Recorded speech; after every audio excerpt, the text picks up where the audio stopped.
കേരളത്തിൻ്റെ സ്ഥിതി പൊതുവായിട്ട് പരിശോധിച്ചപ്പോൾ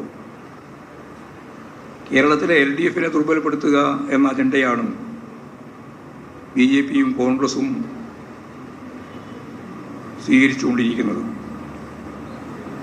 ഇതിൻ്റെ ഭാഗമായാണ് രാഹുൽ ഗാന്ധി തന്നെ വീണ്ടും വയനാട്ടിൽ വന്ന് മത്സരിക്കുന്നതിന് തയ്യാറായിട്ടുള്ളത് എന്ന് തന്നെ എല്ലാവർക്കും അറിയാം.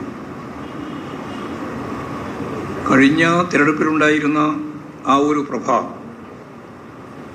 ഈ തിരഞ്ഞെടുപ്പിൽ കോൺഗ്രസിനും അതുപോലെ രാഹുൽ ഗാന്ധിക്കുമില്ല എന്നെല്ലാവർക്കും അറിയാം. വയനാടിൻ്റെ വികസനത്തിന് യാതൊരു തരത്തിലും ഇടപെടാതിരുന്ന രാഹുൽ ഗാന്ധിക്കെതിരായ പ്രതിഷേധം സ്വാഭാവികമായിട്ടും അവിടെ പ്രതിഫലിക്കുമെന്ന കാര്യത്തിൽ തർക്കമില്ല.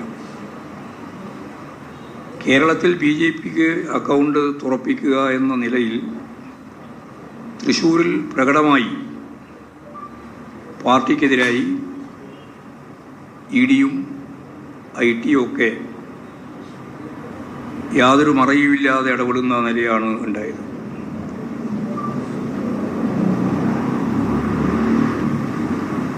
അവിടെ പാർട്ടിയുടെ അക്കൗണ്ട് മരവിപ്പിക്കുന്ന നിലയുണ്ടായി. പ്രധാനമന്ത്രി ഉൾപ്പെടെ നിരവധി പ്രാവശ്യം കേരളത്തിലെത്തുകയും തൃശ്ശൂരെത്തുകയും കള്ളപ്രചരണങ്ങൾക്ക് നേതൃത്വപരമായ പങ്ക് തന്നെ വഹിക്കുകയും ചെയ്തു. സ്വാഭാവികമായി ഇവർ അവതരിപ്പിച്ച കള്ള പരാതികൾ, പ്രചരണങ്ങൾ ജനങ്ങൾ വിശ്വാസത്തിലെടുത്തില്ല എന്നുള്ളത് സത്യമാണ്. LDFൻ്റെ വിജയം തടയുന്നതിനു വേണ്ടി BJPയുമായി പോലും കൂട്ടുകെട്ടുണ്ടാക്കുന്നതിനൊരു മടിയും UDF കാണിച്ചിട്ടില്ല.